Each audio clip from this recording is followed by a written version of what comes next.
How's it going today? This is Hero. So today I'm going to be discussing how to make your relationships or your relations, anything in life with other people, better. Okay. Now, there's a reason why I'm making this video, and that's because I know we're in the peak of a nice, lovely Mercury retrograde that is very, very strong and that has already maybe caused some problems. And I know next month Venus and Sun will go into Libra together, which is, yes, it's Venus's main sign, but it's combust the Sun, and the Sun is also debilitated. So it's like, whoa, okay, a lot going on there. Now, so that's why I'm making this video now. So touching more on the topic, how to fix your relations, okay? In the modern day society, we tend to basically approach relations with just thinking about ourselves, okay? The ego's in charge, okay? We've just been taught to do this in today's day and age, either by the media or by some source. We've been taught to behave like this, okay? So we go in and thinking, what's in it for us, okay? And we continue this mental pattern throughout the rest of the relationship. So what happens is the ego, we know, is never going to be satisfied, okay? It really only clings on to things it thinks it needs, okay? That's why, for example, you could get super excited if you get a new job, but after a little while, you're like, I'm tired of this. I feel like I should be in charge or start my own thing, whatever. But you have to stay because what else are you going to do, right, for a living?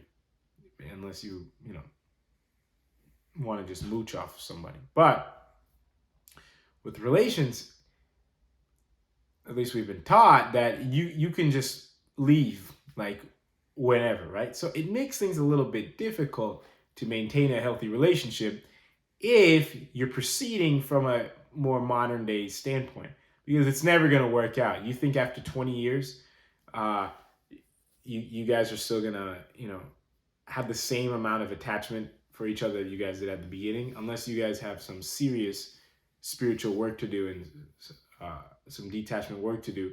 Most likely this is not going to be the case. And if it is the case, it's most likely a very, very bad thing. Okay. Not exactly an ideal situation. You guys are going to be so hopelessly attached to each other, could not do anything without the other person, or could not feel any ounce of joy without the other person. Anyways, moving forward. So you can kind of see how a relationship you have, it's not going to be that great if you're thinking from a purely independent mindset, okay? We've been brainwashed in this modern society to just be completely independent, okay? Yeah, sure. The other extreme is dependence, which is really bad also.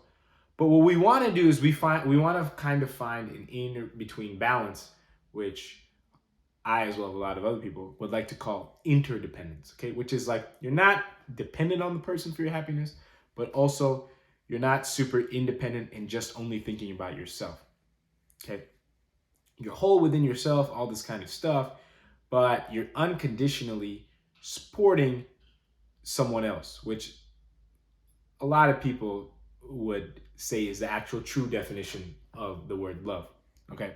So remember that. Unconditional support of somebody else.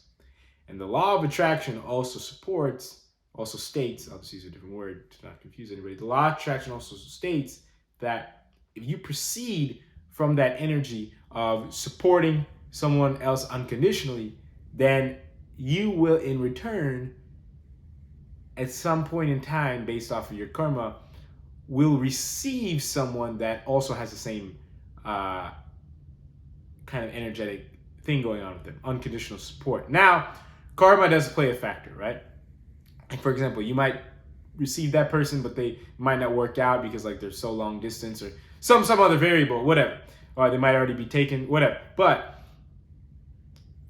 let's just leave karma out of this right now. Let's just assume that you do have the karma to have a relationship with someone, blah, blah. So if you do unconditionally support someone, then you will receive that person, and in theory everything's good, right? You have a nice true loving relationship, etc. You guys are not too dependent on each other, but you guys are not too independent, supporting unconditionally, whatever.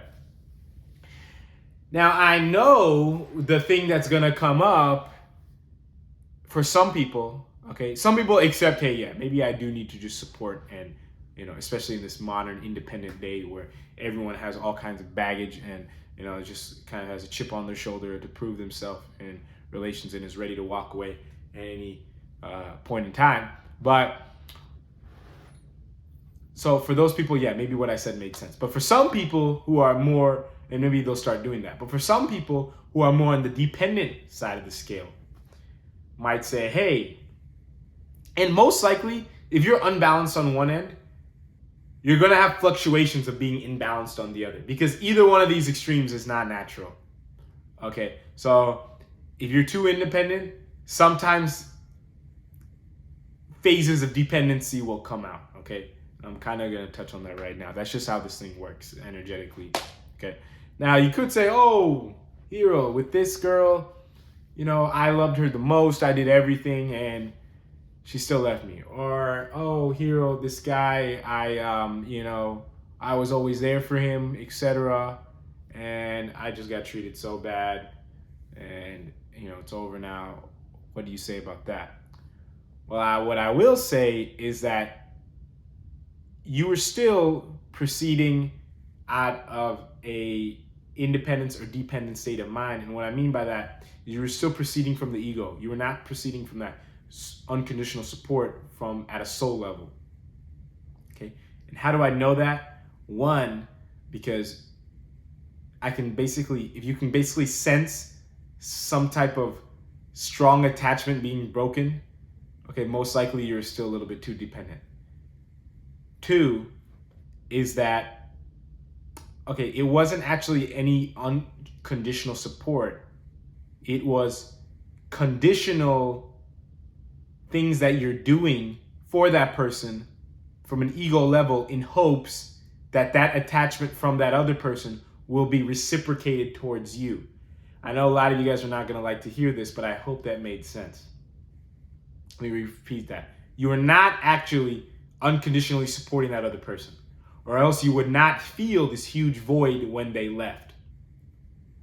You, in other terms, are conditionally acting towards that other person in hopes that they are going to reciprocate that same attachment that you feel towards them back at you. So that, hey, I'm so attached to you, let me do stuff so that you're so attached to me. That's conditional. That is not unconditional support. Okay. If it was unconditional, you would have no problem no matter what they're doing. And also, like I said, there's a law of attraction thing going on here. Okay. So most likely, if you're unconditionally supporting someone else and you're not receiving that same kind of vibe back, there's some conditional energy going on with you, and you're receiving people that are also having some conditional vibes about you. Like, for example, if you are operating subconsciously, even, you might not even realize this, out of a conditional state, then maybe they're operating out of conditional state. So, for example, some girl, guy, they're operating out of the conditions that they're feeling some rush while they're with you, and that rush goes away. And, temporarily after a few months or after 6 months or whatever, they don't feel that same rush. That condition that they had in their head to hold on to you is now broken. So now they're gone. Okay, but you got to realize what conditional energy you're expressing within yourself first in order to get someone a little bit healthier back. Now, if you can't figure it out, my recommendation is to stop what you're doing. Just stop for a few months, okay? It doesn't matter if you're old or whatever. Just really stop and just fix the problem. Start doing actual proper things like meditation, yoga, things like that. Don't have accept and let go of any expectations or hopes you have of anybody coming. Just slowly clean up yourself first. Slowly, in the other people in your life, start practicing, because it's a practice. It's not an overnight thing. Practicing unconditional support to everyone in your life. Okay, no matter how they treat you, or no matter, but then don't go over the top, like trying to, out of some ego pride, be like, hey, I'm the person that is just going to treat everyone super, super nice. Don't do that either. Okay, but just with people that you feel that you should support, like your siblings and things like this, try to unconditionally support them, okay? This does not necessarily mean, like I said, telling them just everything that they want to hear, okay? This means unconditional support, whatever that kind of means to you. And then, hopefully over time, your energy levels are a little bit more reset and things like that. And if karma allows it, it'll work out with somebody else. Like there won't be any other external variables to cut it off, okay? Because if you clean up yourself energetically, people will come in energetically, and then if the karma allows, it'll maybe work out with someone, okay?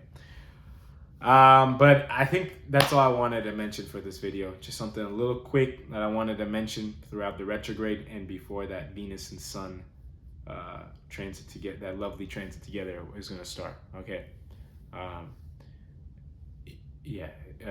Especially because throughout the next couple months, there's Mars retrograde starting also, and Saturn and Jupiter are going to stop going retrograde. Okay, so it's just a really good time that I felt like to make this video.